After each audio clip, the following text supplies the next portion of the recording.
What if the strange sensations you've been feeling lately, the sudden pull toward ancient symbols, the unspoken knowing when your skin brushes stone, the chills from a sound you can't name, weren't random at all? What if they were echoes? Echoes from something you once knew, before the noise, before the forgetting. There is a sacred architecture beneath the surface of this world, hidden not by secrecy, but by our distraction. A pulse, a pattern, a resonance still alive, still waiting. And somehow, across the chaos of time and the clutter of modernity, you found your way here. Not by chance, but because something in you, older than memory, recognized the signal. This isn't just a video. This is a mirror, a key, a ripple meant to awaken the part of you that remembers who you truly are. What you're about to hear may not just change what you know, it may begin to change what you are. So take a breath. Let go of what you think is true. This is not about belief. This is about resonance. Let the noise fall away. And step with me now into the frequency that never forgot you. They told you Atlantis was a myth, an island lost to the sea, a cautionary tale about pride and power. But they never told you what it really was. A civilization built not of stone and steel, but of frequency. Atlantis was never defined by geography.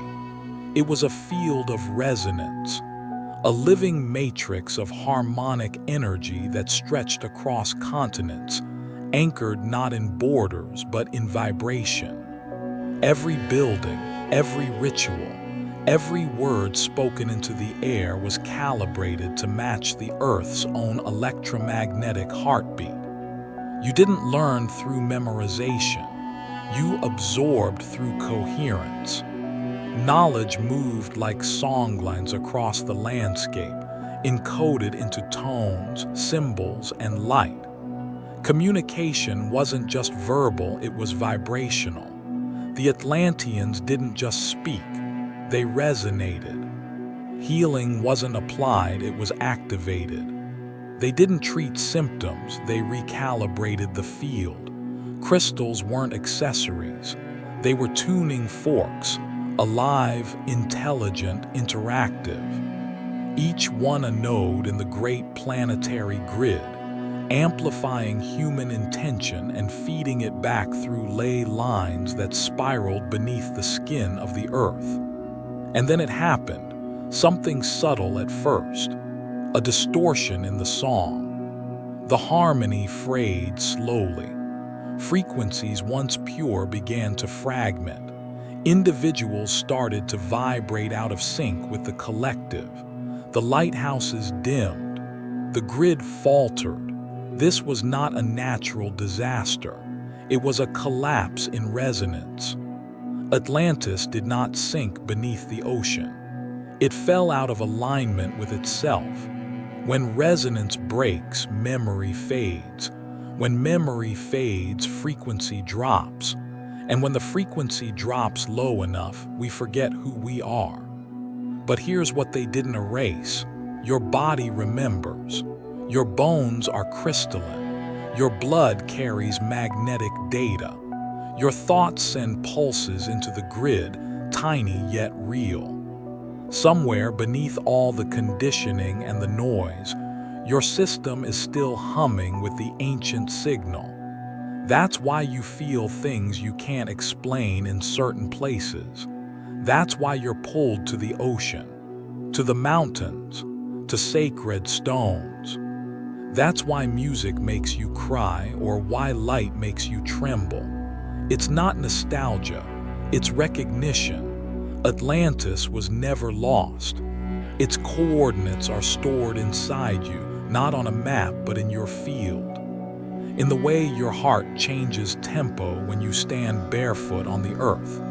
In the language your cells speak when they encounter a frequency that feels like home. This isn't mythology. This is physics, memory, and mysticism braided into one truth. You were never meant to live disconnected. You were always meant to tune in, and you still can. Imagine the earth as more than soil, stone, and ocean.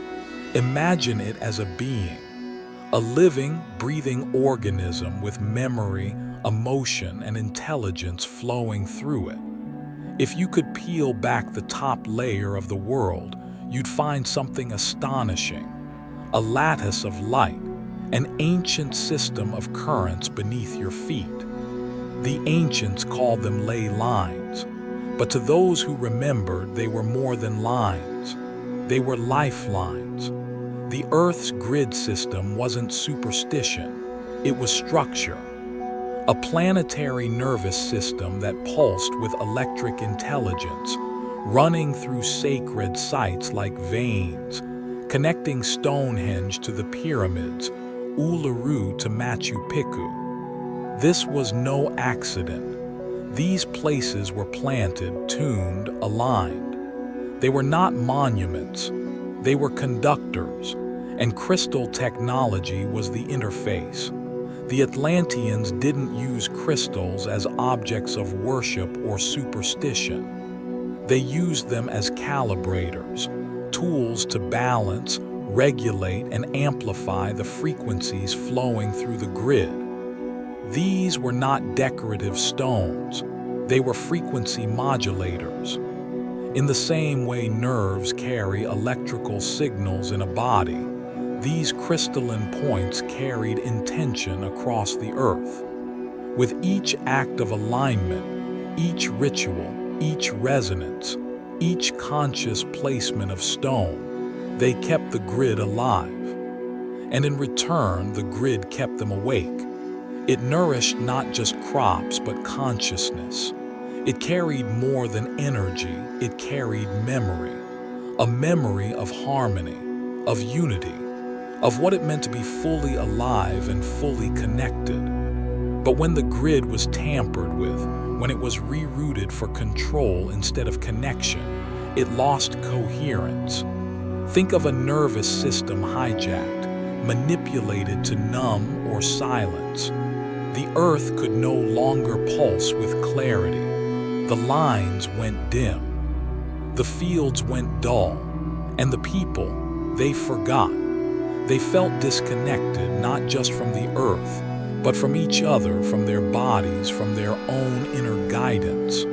That forgetting didn't start in the brain, it started in the field. You feel the echo of it now.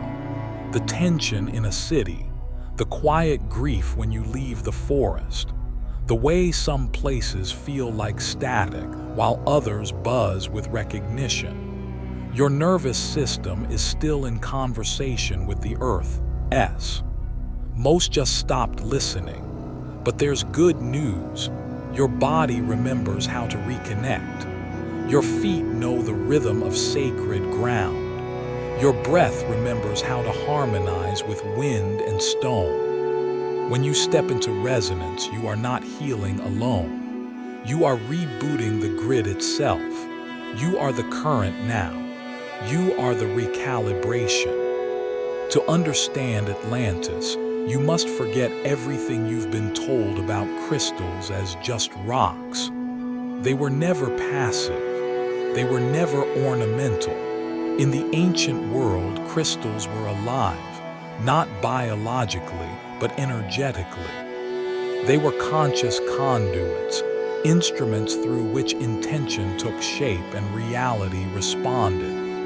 Crystals were not tools of belief. They were tools of precision. Every Atlantean knew this. Children were taught not how to memorize, but how to resonate. You didn't use a crystal the way we use machines now. You entered into relationship with it. You didn't program it with code. You aligned it with your emotional frequency, your vision, your inner coherence. And the crystal responded. It amplified. It stored. It transmitted. The same way your computer runs on silicon crystals, so too did their entire society run on a deeper level of that same intelligence. But instead of binary code, the operating system was vibrational. It worked through sound, light, thought, and emotion, all filtered through crystalline interfaces that tuned into specific dimensions of energy. This wasn't mysticism. It was design. When a person in Atlantis meditated with a crystal, they weren't just relaxing. They were accessing fields of memory embedded in the crystal's geometry. When they placed a crystal in the center of a building, it wasn't decorative. It was structural, anchoring frequency, calibrating consciousness across the entire space. Certain crystals acted as keys, others were receivers, still others were amplifiers, transmitters of intent that echoed across the grid and responded in real time. These were not metaphors, they were infrastructure. Every temple, every home, every healing chamber was embedded with these vibrational nodes. The technology didn't hum or glow or blink. It harmonized. It didn't overpower you, it revealed you. Because every crystal, when aligned properly, becomes a mirror, not of the face, but of the field. The Atlanteans knew this, that the true technology was not external, it was symbiotic. The crystal wasn't the power, you were. The crystal was the tuning fork, the conduit, the amplifier, but the broadcast came from you. And here's what most have forgotten. Those crystals still exist, buried in the earth, sleeping, waiting. But even more powerful, your crystalline body still vibrates. Your blood still responds. Your breath still carries codes. You are not separate from the tech. You are the system it was built to amplify. Your DNA was never just biological. That double helix, those codes, those sequences, they are not fixed instructions carved in stone. They are antennas, receivers, resonators of vibration. And for the Atlanteans, DNA wasn't something to decode, it was something to awaken. In their world, genetics wasn't governed by molecules alone, it was governed by frequency. Light activated strands. Sound rewrote instructions. Emotion unlocked potential. They didn't edit genes with scalpels or software. They activated them with tone, color, geometry, and intention. Each cell in your body contains photonic sensors, tiny crystalline structures that respond to light and electromagnetic fields. Atlantis knew this. That's why they built temples designed not for worship, but for resonance. Imagine lying in a chamber carved from quartz as harmonics rise through your spine, not from speakers, but from the walls themselves. Imagine color not just as decoration, but as a tuning system calibrated to your unique field. This was not alternative healing. It was genetic reactivation. They spoke the language of DNA through vibration. They understood that each gene has a corresponding sound, a hue, a pattern that can be sung back into life. What science now calls junk DNA, they call dormant codes. Not broken, not random, just waiting for the right signal. And here's where it turns. You're already receiving it again. You felt it, haven't you? That inexplicable pull towards sacred geometry, that physical reaction to solfeggio tones. That feeling when you hear a piece of music and something ancient stirs in your bones. You're not just remembering ideas, you're remembering activation. Because frequency skips the mind. It goes straight to the body, to the field, to the codes you thought were sleeping but were only silent, listening. The new wave of awakening isn't happening through books, it's happening through resonance. And that's why you felt so much lately. Emotional waves, dreams, sensations in your chest or hands or spine. It's not random, it's reconfiguration. And the crystals, they're not just there to be held. They're there to harmonize your field, to sing your codes back to life. Quartz doesn't just amplify, it aligns. Amethyst doesn't just calm, it recalibrates. And when placed within the grid, these stones do more than heal. They help you remember what your DNA never forgot. You are not broken. You are encoded, and the code is waking up. Power, when detached from consciousness, always collapses on itself. The Atlanteans knew this, but not all remembered in time. What began as alignment slowly turned into manipulation. Not all misuse looks like violence. Sometimes it looks like efficiency, precision, control. Somewhere along the way, the grid, once a sacred nervous system connecting all life, was repurposed, redirected, rewired. Crystals that once harmonized began to divide. The same stones that once elevated consciousness were tuned to frequencies of domination, illusion, surveillance. Frequency became a weapon, and energy, once meant to heal, was inverted, to numb, to blind, to bind. The most dangerous shift wasn't the rise of dark magic or overt control. It was the subtle replacement of resonance with control. Instead of inviting alignment, the system began to impose it.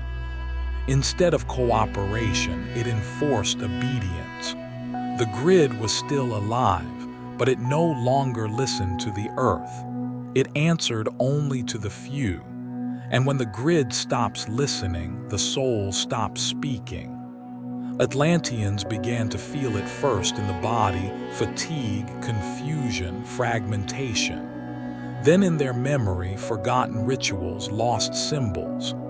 Finally, in their spirit, a quiet, unnameable ache. The disconnect wasn't external, it was internal. The field had frayed, the signal had warped, the truth had dulled. And so the fall came, not with fire, not with flood, but with silence, with forgetting. This wasn't a mythological punishment. It was the physics of misalignment. When consciousness drops below the frequency of coherence, the system cannot sustain itself. The body breaks, the society fragments, the earth responds. And yet, embedded in that collapse was a message, one that echoes still. Technology without consciousness will always cannibalize its source.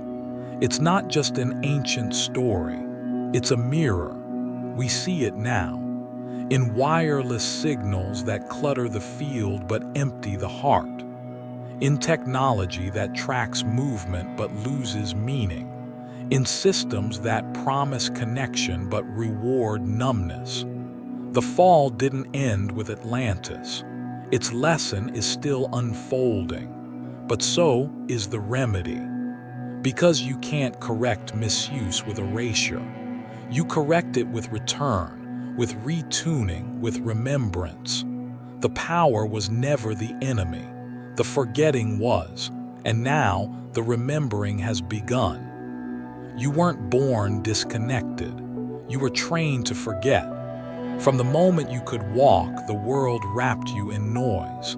Schedules, notifications, productivity, comparison. You were taught to think louder than you feel, to chase information instead of attuned to wisdom. And in that scramble to keep up, you lost something sacred, your original frequency. They don't need to burn ancient scrolls anymore. They just keep you busy. You forgot how to sit with stone and hear it speak. You stopped noticing how the wind rearranges your mood. You began to think of intuition as superstition and called numbness being realistic. That wasn't your fault. It was the system. A system designed not to destroy your energy, but to dilute it. And so the silence of your inner grid grew. Not because the crystals stopped working, but because you stopped tuning in. Here, what they never taught you. Awakening is not about learning something new. It's about recognizing what your body already knows. The ache you feel when you see sacred geometry, that's memory.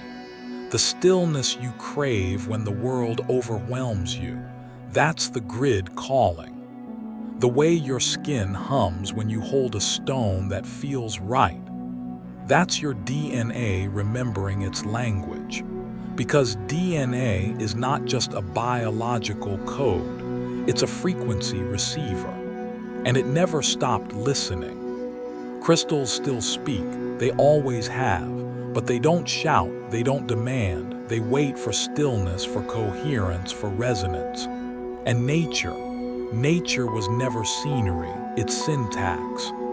A living, breathing alphabet through which the grid transmits its guidance.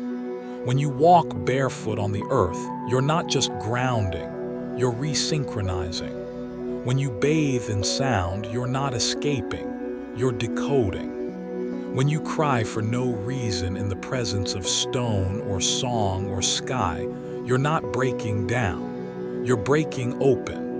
The ancient language isn't lost, it's dormant. And right now, all over the world, people like you are hearing it again. In dreams, in intuition, in tears, in timing too perfect to call coincidence. You are not remembering something new. You are waking up to what you've always carried. You've been feeling it, haven't you? A strange pull towards certain places, a quiet buzz under your skin when you stand near a mountain, or a sudden stillness when you enter an old stone structure. It's subtle, but it's real. You call it déjà vu, intuition, maybe even imagination. But what if it's not that at all? What if it's memory, not mental memory, frequency memory? The kind that bypasses logic and lands straight in the body. You're not losing your mind, you're regaining your alignment. The grid is alive again, not because it was ever dead, but because enough of us are beginning to vibrate in a way it can recognize. The earth is a living field and you are its tuning fork. When your energy matches a certain place, the field responds. That flutter in your chest, that pressure in your head, that warmth in your spine, that's not random. That's the grid saying, you've been here before. You've started noticing patterns. Sacred geometry stirs something in you. Certain symbols feel familiar, even if you can't name them. Music moves you in ways it never used to. You feel emotions you can't explain. Sometimes you sit in silence and feel as if you're downloading something, words you didn't learn, visions you didn't ask for, a knowing that has no source. This isn't madness, it's memory reactivating. And you're not alone. Around the world, others are waking up the same way. Strangers on the internet post things that make your whole body nod. Someone writes, "I understood it without words," and something inside you whispers, "Yes." You find yourself drawn to crystals you've never studied, drawn to teachings you never read but somehow already know. That's not coincidence, that's resonance. The grid doesn't require credentials. It doesn't ask for belief. It asks for presence. The more you attune, the more it opens. And every time you choose stillness over stimulation, coherence over chaos, alignment over approval. You strengthen that connection. You don't need to remember the whole map. You just need to follow the thread, the sensation, the pull, the hum, because the truth is the grid never left you. You left it, and now you're returning. You've spent your life searching outside for answers, for healing, for power. But what if everything you've been reaching for has always been inside? Your body is not just flesh and bone. It's a resonant instrument, a crystalline matrix wrapped in memory, pulsing with water, minerals, and light. Science already tells us that your bones are made of crystalline structures. Your blood carries magnetism, and your cells emit light. But the ancients didn't need a microscope to know this. They felt it. You are a tuning system, an organic crystal. That's why you respond to energy before language. You know when a room is heavy before a word is spoken. You feel when someone's smiling with their face but lying with their field. You shiver at sound. You soften at light. You're not imagining it. You're reacting as a crystal does to frequency. Every thought you think sends out a signal. Every emotion you feel, whether joy, rage, sorrow, awe, is not just chemical, it's vibrational, a message, a code. Your body receives and broadcasts this constantly. You are not just in the field, you are the field. And here's the shift. You don't need external tech to connect. You are the tech. The grid doesn't require a device. Your nervous system is enough. Your heart emits an electromagnetic field that can be measured feet, sometimes meters, outside your body. That field shifts with gratitude, with coherence, with presence. So when you hold a crystal, it's not about the stone doing the work. It's about your field and its field entering relationship, resonance.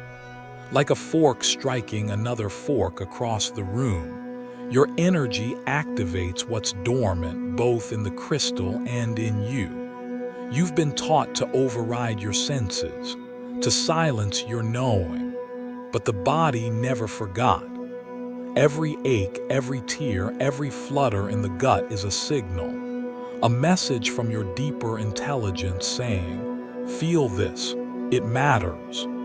This is why grounding matters, why breath changes your clarity, why touch, sound, light, even stillness all shift your field. Because you are not just energy sensitive, you are energy expressive. You are not separate from the force that animates the crystal. You are its living expression. So stop looking outside for proof. The evidence is humming beneath your skin. You're not waiting to awaken. You're just remembering how to listen. You don't just work with energy. You are energy, conscious, feeling, and fully alive. There are places in this world that change you the moment you arrive, not because of what you see, but because of what you feel. You walk into a forest clearing, a stone circle, a mountain crest, and suddenly your breath deepens. Your heart slows, your skin tingles. You don't know why, but something inside you softens, opens, begins to listen. These are not just scenic locations. They are resonant fields, points where the Earth's grid hums a little louder, a little clearer. Sacred sites are not made sacred by belief. They are amplifiers, frequency concentrators. The Earth breathes differently there, and if you're present, so do you. Ley lines intersect in these places, like acupuncture points on a body. The energy runs stronger, deeper. And when you meditate there, when you bring your intention into coherence, something profound happens. The field answers back. Not with words, but with sensation, vision, shift. The veil thins, the static clears. You don't need to be an expert. You don't need rituals or robes. You just need to arrive with presence. Because when your field enters that space in resonance, the site responds. Like striking a chord that makes a cathedral tremble, your very presence awakens what's been sleeping. And here's the truth they never told you. The site isn't holy without you. It's the meeting between your coherence and the earth-s that creates the sacred. The ancients knew this. They didn't build temples to impress. They built them to tune. Every placement of stone, every angle of sunlight, every chamber's acoustic design was crafted to echo back a higher state of consciousness. Not to worship something outside, but to activate something within. You may have felt it already, tears rising unexpectedly on sacred ground, a dream that came the night after visiting a vortex, a sense that time bent in certain places. That's not fantasy, that's frequency, and you don't have to travel far. The earth is speaking everywhere through ancient trees, desert stones, rivers that remember. The key isn't the distance, it's the depth, the way you show up, the frequency you hold. Because sacredness isn't a property of the land alone, it's a state of awareness. And when you bring that awareness into contact with a resonant place, you don't just visit the sacred, you co-create it. The site wakes you up, but you also wake the site. You've been told that working with crystals is mystical, irrational, even magical. But the truth is far simpler and far more grounded. It's physics. Subtle, elegant, vibrational physics that most have simply forgotten how to read. At its core, crystal communication is resonance. Every atom vibrates. Every form has a frequency. And crystals, with their ordered molecular lattice, are masters of coherence. They don't just hold energy. They shape it, amplify it, stabilize it. When a crystal responds to you, it's not enchantment, it's entrainment. Two frequencies meeting, merging, locking into a new shared rhythm. That hum you feel when holding quartz, that pull toward amethyst or obsidian, that's not fantasy, it's feedback. Sacred geometry isn't just beautiful, it's functional. It's the architecture of resonance. Specific angles, ratios, curves, these aren't aesthetic choices. They are blueprints for frequency flow. Whether it's a spiral, a tetrahedron, or a mandala, these forms conduct energy the way copper conducts electricity.